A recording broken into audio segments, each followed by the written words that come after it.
Bienvenue dans ce 7 mars 2025. Bienvenue au 20h. Qu'est-ce qui se passe donc avec Belio Yemek, avec le docteur Ferronke, qui ont donc tendu toute une embuscade à Elekam. Alors, dans ce studio, qu'est-ce qui va donc se passer en Afrique? Bienvenue donc sur cette chaîne sociopolitique décryptage, analyse et questions.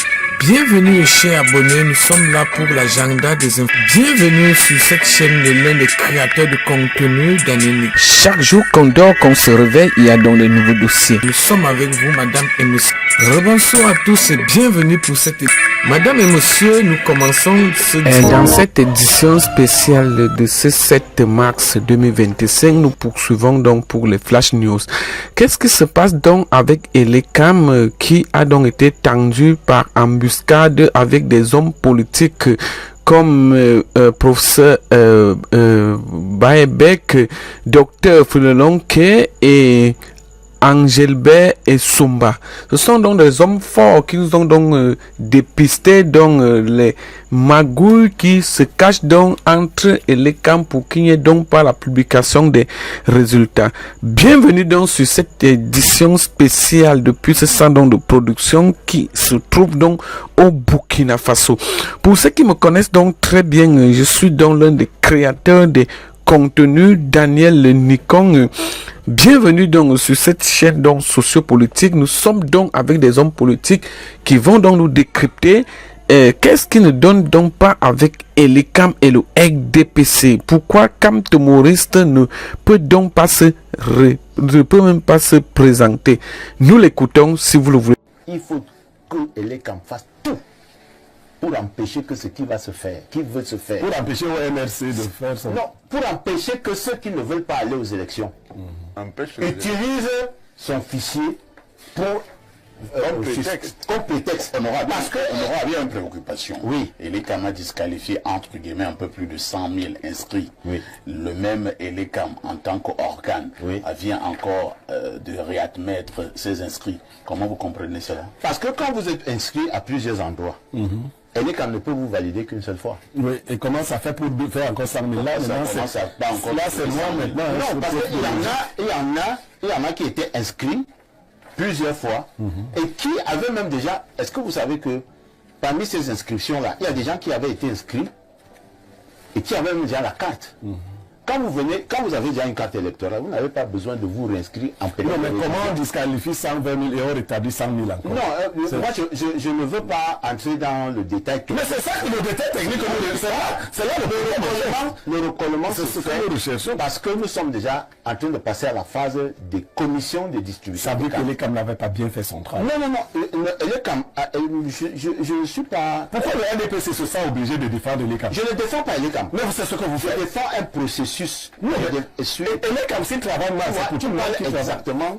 Comme le MRC. Mais si je devais choisir entre le NDPC et le MRC, je choisirais le MRC, non? Je voudrais que... Pourquoi vous pensez comme ça qui nous regarde? Je ne peux pas parler comme le NDPC. Tous les partis sont d'abord membres des commissions électorales. Oui. Donc tous les partis devraient, j'allais dire, défendre, pour utiliser ton mot, défendre ce qu'elles ont fait, ce que ces partis ont fait avec Elekam dans les commissions électorales. Combien de partis défendent ce travail? Il n'y a que le RDPC. Non, le MRC le fait. Le MRC le fait. Bon. Le MRC le fait et très bien. Je te dis donc que dans la commission de distribution des cartes, le problème qui se pose, c'est le recollement de ces gens qui se sont écrits de façon multiple. Est-ce qu'on leur délivre les cartes? Est-ce qu'on ne leur délivre pas des cartes? Donc, il faut faire attention quand on se retrouve avec des situations où, sous la pression de l'opinion et sous la pression des arguments qui sont comme ceux que tu viens de donner, qu'on se retrouve avec... Elekam a la pression quand moi je parle, quoi. Non, Elekam a forcément la pression parce que tu mets la pression sur Elekam au mauvais endroit. Il faut mettre la pression au bon endroit. Le bon endroit, c'est quoi? C'est que Elekam doit disposer de toutes ses ressources matérielles et financières pour renouveler les kits et pour donner toutes les cartes à tous ceux qui se sont inscrits avant qu'on entre dans la nouvelle phase de révision en janvier 2025. Voilà l'enjeu. Et nous devons tous tout faire pour que le fichier de l'ECAM ne soit pas le prétexte de la non-tenue d'une élection ou de troubles préélectoraux au Cameroun. Une purge organisée. C'est à cela que le président du mouvement pour la renaissance du Cameroun, MRC, compare les 120 000 rejets d'inscription sur les listes électorales. Selon Maurice Kamto, Elections Cameroun a particulièrement ciblé ses fiefs électoraux, notamment à Yaoundé et à Bafoussam. 75% des inscrits de Yaoundé 3 ont été rejetés pour défaut d'empreinte digitale. 60% d'inscrits de Yaoundé 7 ont été rejetés. Bafoussam 2, 3744, soit 52%. Il se trouve aussi que, comme par hasard, Bafoussam 2 est ma commune de naissance. Yaoundé 1er, soit 45% de rejets. Les rejets sont bien choisis et bien ciblés. Pour Maurice Kamto, le choix de ces circonscriptions électorales résulte des scores obtenus par sa formation politique au cours des échéances électorales passées. C'est un fait depuis les élections couplées de 2013. Nous avions battu le RDPC dans la capitale. Même comme nous n'avions eu aucun élu, on purge la capitale. On essaie de toute façon de purger la capitale autant que faire se peut pour que cela ne se reproduise plus. Mais c'est peine perdue. Pour le leader politique, l'argument de défaut d'empreinte digitale est un fallacieux prétexte. Comme par hasard, subitement, à Yaoundé, les gens n'auraient pas d'empreinte digitale. Leurs empreintes sont effacées. Je ne sais pas ce qui se passe à Yaoundé. Je ne sais pas ce qui se passe à Bafoussam. Voilà, pour qu'on perde toutes ces empreintes. Face à ce nombre élevé de rejets, le leader du MRC met en garde les dirigeants de l'organe en charge de l'organisation des élections au Cameroun. Je voudrais dire au directeur général d'Elecam et ses comparses qui créent des tensions inutiles dans notre pays et qui veulent le plonger dans le chaos, qu'ils ne réussiront pas leur complot contre le peuple camerounais, parce que celui-ci est désormais aguerri, il a bien compris le jeu. Ces derniers mois, la principale formation politique de l'opposition multiplie les sorties pour dénoncer des tentatives de fraudes électorales. Non-respect du délai de publication des listes électorales, rôle de figuration donné aux démembrements départementaux sont notamment des arguments qui enrichissent les accusations brandies par Maurice Kamto ces dernières années.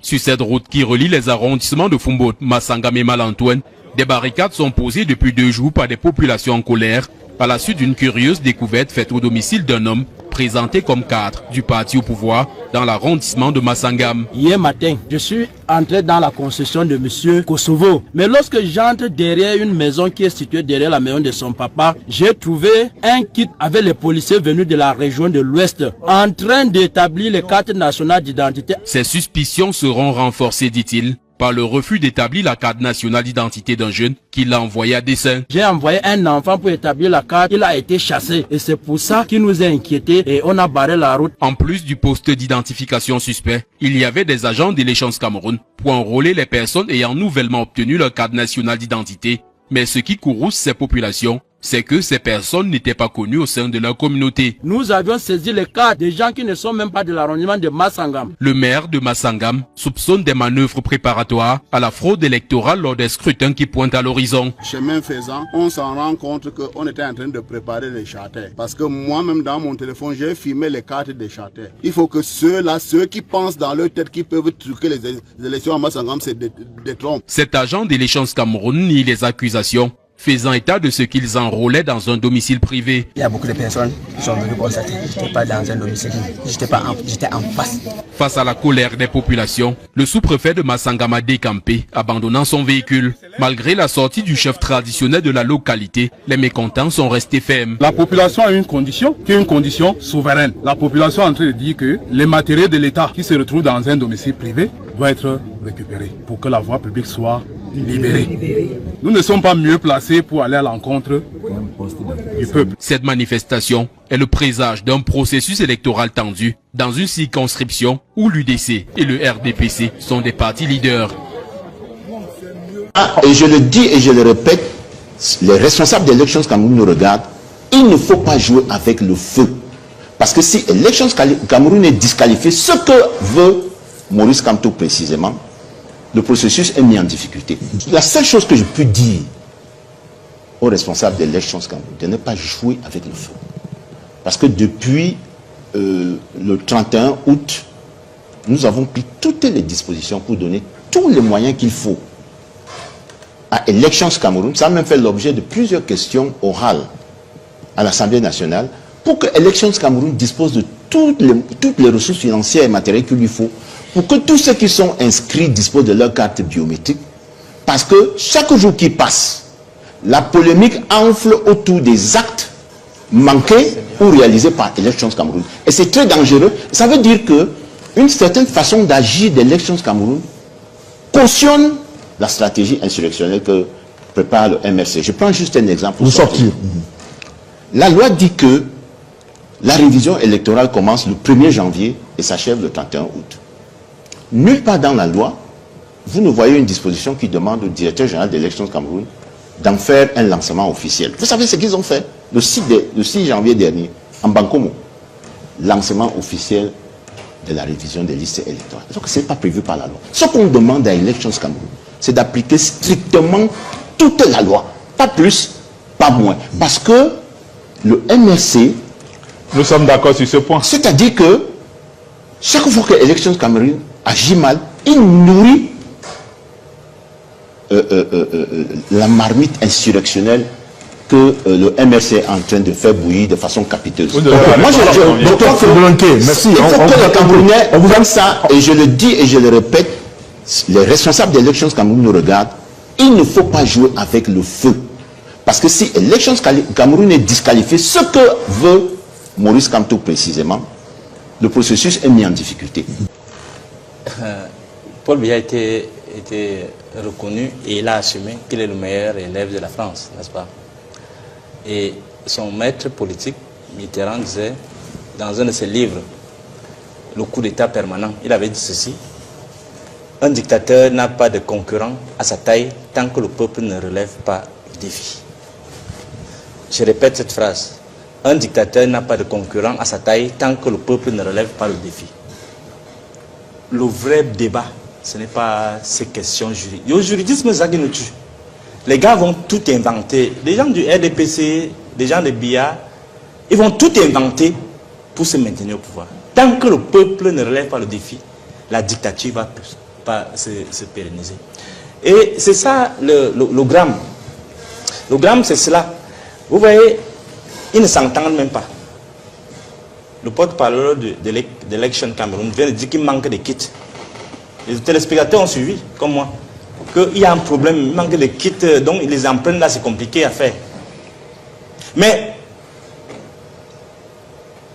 il y a un autre qui dit, on a pris toutes les dispositions. C'est-à-dire le mot de Biya, j'ai pris toutes les dispositions. Avec les paresseux, je vais vous répondre. Donc les paresseux, ils sont là, ils donnent seulement des instructions, ils donnent plein de dispositions dans leur tête, ils jouissent, et advienne que pourra, l'essentiel est que leur poste soit garanti.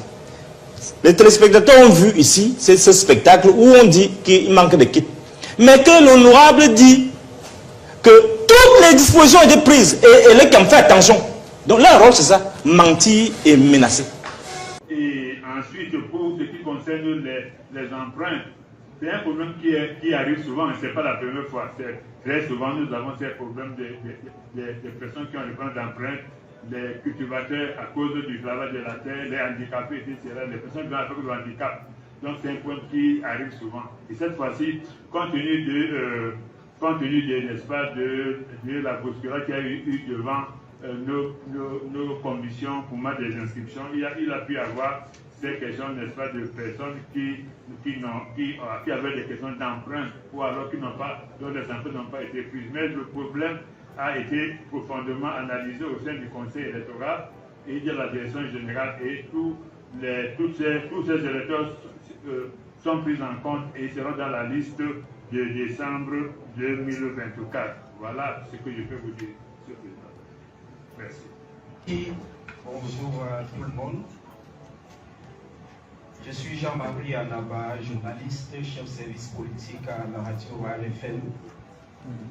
Ma question va s'adresser à Monsieur le directeur général des élections de l'ECAM et d'une autre manière à Monsieur le président du conseil électoral, au Dr Eno Abrams Ekbe. Monsieur le directeur général des élections, nous avons écouté votre brillant exposé sur la révision annuelle des listes électorales. Mais en tant qu'historien du présent, nous avons le devoir d'observer quand nous arrivons à un événement comme celui-ci, bien qu'étant participant. La première observation que nous avons faite après vérification, c'est que le leader du mouvement pour la renaissance du Cameroun n'est pas dans la salle. Nous avons vérifié jusqu'au fond s'il y avait un de ses représentants, ce qui n'est pas le cas. Je dis pourquoi, parce que jusqu'à ce week-end, nous avons eu la chance d'avoir sur notre plateau un membre du conseil électoral. Et le MRC a boycotté le plateau. La réponse qui nous a été donnée était liée au fait que vous, monsieur le directeur général des élections, vous n'avez pas répondu aux préoccupations du MRC soulevées en conférence de presse par le professeur Maurice Kamto. Les préoccupations qui étaient liées, monsieur le directeur général des élections, sur les manipulations frauduleuses du fichier électoral, notamment la question des empreintes digitales et la mise à l'écart de quelques électeurs au niveau du fichier électoral. C'est une occasion, puisque c'est une concertation, monsieur le directeur général, de nous dire, est-ce que vous pouvez répondre à tous les acteurs du processus électoral si le professeur Maurice Kamto, sans jouer ses avocats, avait raison? Quelle est la réponse à ces préoccupations? Nous ne l'avons pas eu jusqu'ici, a-t-il déclaré jusqu'à ce week-end. Maintenant, la question qui s'adresse au président du Conseil électoral. Monsieur le Président, avez-vous adressé une invitation formelle au leader du mouvement pour la renaissance du Cameroun que nous avons vu dans cette même salle en 2023 au lancement de cette plateforme nationale de concertation permanente? Merci.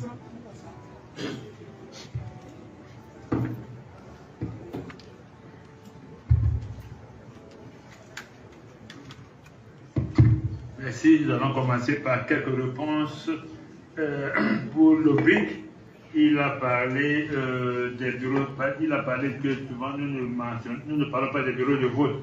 Bon, c'est vrai que c'est lié effectivement au fichier électoral. Mais pour être précis, en 2000, lors des dernières élections, on avait 26 000 bureaux de vote. Vous savez, les bureaux de vote, dans la loi, on parle de 500 au plus. 500 au plus, mais ça dépend. Mais comme nous voulons rapprocher progressivement les électeurs de leur lieu de vote, donc souvent nous faisons moins de 500, c'est selon. Mais actuellement, avec l'augmentation des électeurs, maintenant nous sommes à 29 579 au bureau de vote. Donc vous voyez que ça a augmenté en fonction du nombre des électeurs. Donc sur ce domaine-là, nous communiquons aussi très souvent. Je vais continuer. Et celui qui a parlé que pour les personnes handicapées, nous avons effectivement donné le nombre de handicapés en 2023, 32 197, 2024 actuellement 33 837. Effectivement, nous avons les détails, on pourra vous les donner, parce que nous avons les détails par le genre. Bien, maintenant, pour les cadres électoraux, il y a aussi quelqu'un qui a dit que c'est le SCPI, je crois, c'est mon ami Dengaoundere que je connais depuis plus de 30 ans. Je vois que c'est un vétéran de la politique, c'est une très bonne chose. Mais il a oublié, peut-être il n'a pas bien suivi mon exposé, où je parlais de qu'il y avait 278 035 cartes électorales en souffrance, pas des millions, comme il a dit. Peut-être que s'ils sont partis à autant d'électeurs, mais c'est ce que nous avons. Et nous sommes en train actuellement nous allons commencer bientôt la production des cartes électorales, parce que vous savez, nos imprimantes étaient gâtées depuis 3 ans. Dieu merci, l'État nous a donné les moyens. Nous sommes dotés d'une nouvelle imprimante et bientôt nous allons relancer la production des cartes électorales et d'ici quelques mois, le problème sera complètement résolu et pour longtemps. Pour cela. Bon, maintenant, pour revenir au problème des empreintes et puis du professeur Kamto du MRC, d'abord, je crois que le président va vous répondre, mais je crois qu'il était formellement invité. Quant aux manipulations frauduleuses, nous nous sommes déjà expliqué sur cette question plusieurs fois. Pour dire que la commission d'inscription sur les listes électorales est inclusive. C'est une commission qui comprend tous les acteurs du processus électoral, l'administration, les partis politiques. et indirectement la société civile qui participe pour la sensibilisation des gens qui doivent s'inscrire sur les listes électorales. Donc, et à ce niveau, il y a un PV qui est signé de tous les membres de cette commission. Et le MSC fait partie de ces commissions et il signe régulièrement les PV de ces commissions. Nous pensons à notre avis que ça fait partie, n'est-ce pas, du jeu politique où on veut toujours avoir la victime quelque part. Et ensuite, pour ce qui concerne les empreintes, c'est un problème qui arrive souvent, et ce n'est pas la première fois. Très souvent, nous avons ces problèmes des personnes qui ont le plan d'empreintes, les cultivateurs à cause du travail de la terre, les handicapés, etc., les personnes qui ont avec le handicap. Donc c'est un point qui arrive souvent. Et cette fois-ci, compte tenu de n'est-ce pas, de la bousculade qu'il y a eu devant nos commissions pour mettre des inscriptions, il a pu avoir ces questions, n'est-ce pas, de personnes qui avaient des questions d'empreinte ou alors dont les empreintes n'ont pas été prises. Mais le problème a été profondément analysé au sein du Conseil électoral et de la direction générale, et tous ces électeurs sont pris en compte et seront dans la liste de décembre 2024. Voilà ce que je peux vous dire, Monsieur le Président. Merci. Il faut que l'ECAM fasse tout pour empêcher que ce qui va se faire, qui veut se faire. Pour empêcher au MRC de faire ça. Non, pour empêcher que ceux qui ne veulent pas aller aux élections utilisent son fichier pour comme prétexte. Parce que on aura bien une préoccupation. Oui. Elecam a disqualifié entre guillemets un peu plus de 100 000 inscrits. Oui. Le même Elecam en tant qu'organe vient encore de réadmettre ses inscrits. Comment vous comprenez cela? Parce que quand vous êtes inscrit à plusieurs endroits, Elecam ne peut vous valider qu'une seule fois. Oui, et comment ça fait pour faire encore 100 000 là? Là, c'est moi maintenant. Non, parce qu'il y en a qui étaient inscrits plusieurs fois et qui avaient même déjà... Est-ce que vous savez que parmi ces inscriptions-là, il y a des gens qui avaient été inscrits et qui avaient même déjà la carte. Quand vous avez déjà une carte électorale, vous n'avez pas besoin de vous réinscrire en période. Non, mais comment on disqualifie 120 000 et on rétablit 100 000 encore? Non, moi je ne veux pas entrer dans le détail. Mais c'est ça le détail technique.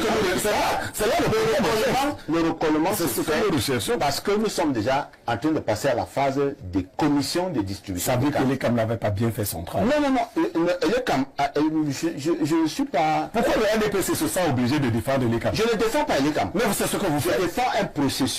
Non, et l'ECAM, s'il travaille mal, c'est pour tout le monde. Exactement. Comme le MRC. Mais si je devais choisir entre le NDPC et le MRC, je choisirais le MRC, non? Je voudrais que... Pourquoi vous pensez que ça qui nous regarde? Je ne peux pas parler comme le NDPC. Tous les partis sont d'abord membres des commissions électorales. Oui. Donc tous les partis devraient, j'allais dire, défendre, pour utiliser ton mot, défendre ce qu'elles ont fait, ce que ces partis ont fait avec l'ECAM dans les commissions électorales. Combien de partis défendent ce travail? Il n'y a que le RDPC. Non, le MRC le fait. Le MRC le fait. Bon. Le MRC le fait et très bien. Je te dis donc que dans la commission de distribution des cartes, le problème qui se pose, c'est le recollement de ces gens qui se sont écrits de façon multiple. Est-ce qu'on leur délivre les cartes? Est-ce qu'on leur délivre pas des cartes? Donc, il faut faire attention quand on se retrouve avec des situations où, sous la pression de l'opinion et sous la pression des arguments qui sont comme ceux que tu viens de donner, qu'on se retrouve avec... il est comment la pression quand moi je parle, quoi. Non, il est comment forcément la pression parce que tu mets la pression sur Elecam au mauvais endroit. Il faut mettre la pression au bon endroit. Le bon endroit, c'est quoi? C'est que Elecam doit disposer de toutes ses ressources matérielles et financières pour renouveler les kits et pour donner toutes les cartes à tous ceux qui se sont inscrits avant qu'on entre dans la nouvelle phase de révision en janvier 2025. Mais voilà l'enjeu. Et nous devons tous tout faire pour que le fichier de l'ECAM ne soit pas le prétexte de la non-tenue d'une élection ou de troubles préélectoraux au Cap. Presque à la fin de cette édition spéciale, depuis notre centre de production, il s'agissait donc des hommes politiques qui nous ont donc éclairé et mis la lumière sur l'ECAM qui ne veut donc pas se dépêcher à moins quelques jours de la présidentielle d'octobre 2025. Alors, madame et monsieur, si vous nous écoutez, donc c'est 7 mars 2025, nous sommes déjà presque à minuit